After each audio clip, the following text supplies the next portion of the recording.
Hello friends, welcome to my YouTube channel extra lectures. आज हम पढ़ेंगे asymptotic notation in data structure.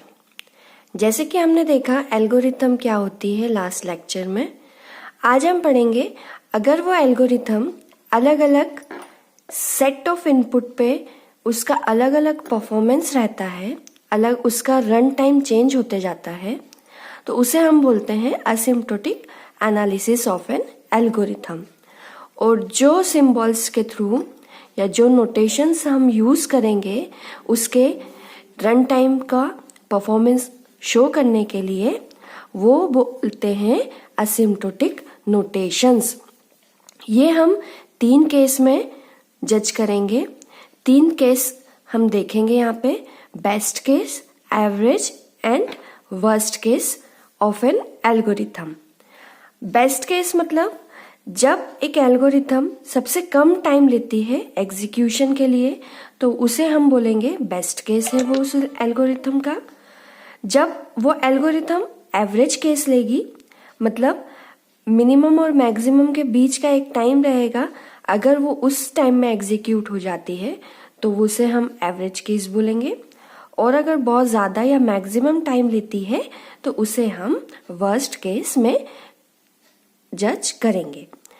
अगर 0 input है या कोई इनपुट नहीं है तो हम जो टाइम लेगी एल्गोरिथम उसे कांस्टेंट मान लेंगे, मतलब वो कांस्टेंट c या k टाइम में कंप्लीट हो रही है क्योंकि उसने कोई भी इनपुट नहीं लिया है।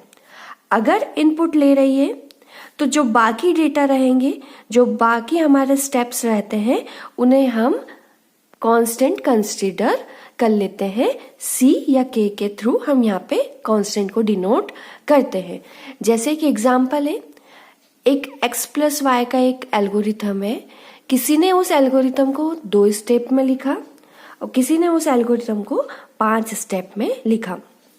अब जो 2 स्टेप वाला एल्गोरिथम है वो जल्दी मिनिमम टाइम में एग्जीक्यूट होगा, तो उसका बेस्ट केस अलग रहेगा। और जो 5 स्टेप वाला एल्गोरिथम है वो मैक्सिमम टाइम, थोड़ा ज़्यादा टाइम लेगा, तो उसका बेस्ट केस, एवरेज और वर्स्ट केस चेंज हो जाएगा। तो यहाँ पे हम बेस्ट, एवरेज और वर्स्ट केस में जज करते हैं एक एल्गोरिथम को। 3 नोटेशंस हम यूज करेंगे उन तीनों केसेस को चेक करने के लिए। पहला होता है बिग ओ नोटेशन, दूसरा होता है ओमेगा नोटेशन, थर्ड होता है theta notation. Big O notation upper bound के लिए कैलकुलेट किया जाता है। जब एक एल्गोरिथम का रनिंग टाइम ज़्यादा हो रहा है या अपर बाउंड में है तो उसे हम मैक्सिमम टाइम को हम कैलकुलेट करेंगे बिग ओ नोटेशन। यहाँ पे वर्स्ट केस की बात करी जाती है, मतलब एक एल्गोरिथम ज़्यादा से ज़्यादा कितना टाइम ले सकती है ये हम चेक करते हैं। ज़्यादा से ज़्यादा कितना टाइम ले रही है हमारी एल्गोरिथम, ये हम यहाँ पे चेक करेंगे। इसका इक्वेशन रहती है big O of f of n is equal to g of n। यहाँ पे c कांस्टेंट रहेगा, c is greater than 0, constant हमेशा 0 से बड़ा रहेगा। और n बेस 0 इस तरीके से रहेगा कि f of n is less than और equal to constant into g of n। Constant का इस फंक्शन में मल्टीप्लाई करेंगे, उससे कोई इफेक्ट नहीं पड़ेगा इसलिए कांस्टेंट है। उस मल्टीप्लिकेशन का g ऑफ n में कोई वैल्यू में चेंजेस नहीं आएगा, हमेशा वो ग्रेटर ही रहेगी। तो यहाँ पे ग्राफ के थ्रू देखते हैं, f ऑफ n हमेशा g ऑफ n से छोटा रहेगा, g ऑफ n ग्रेटर रहेगा f ऑफ n से, क्योंकि अपर बाउंड के लिए हम चेक कर रहे हैं। नेक्स्ट आता है ओमेगा नोटेशन, ये लोअर बाउंड के लिए चेक किया जाता है। एक एल्गोरिथम सबसे कम टाइम या बेस्ट टाइम कितना ले रही है ये हम देखते हैं।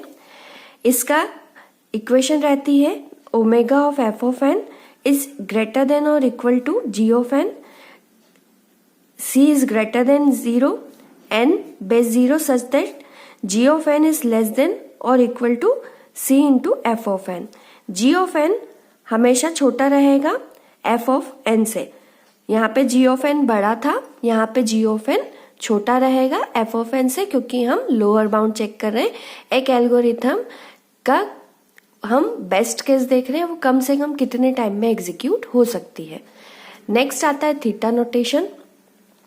थीटा नोटेशन में हम लोअर बाउंड और अपर बाउंड दोनों देखते हैं।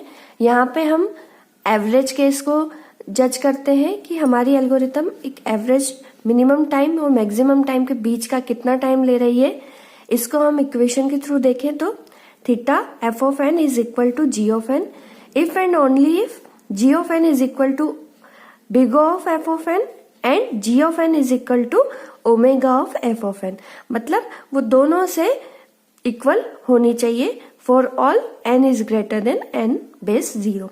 जी of n f of n से बड़ा भी रहेगा, g of n f of n से छोटा भी रहेगा और इक्वल भी हो सकता है। तो यहाँ पे हमने दिस क्या होता है, असिम्प्टोटिक नोटेशन क्या होते हैं और omega big O of theta notation में डिफरेंस देखा।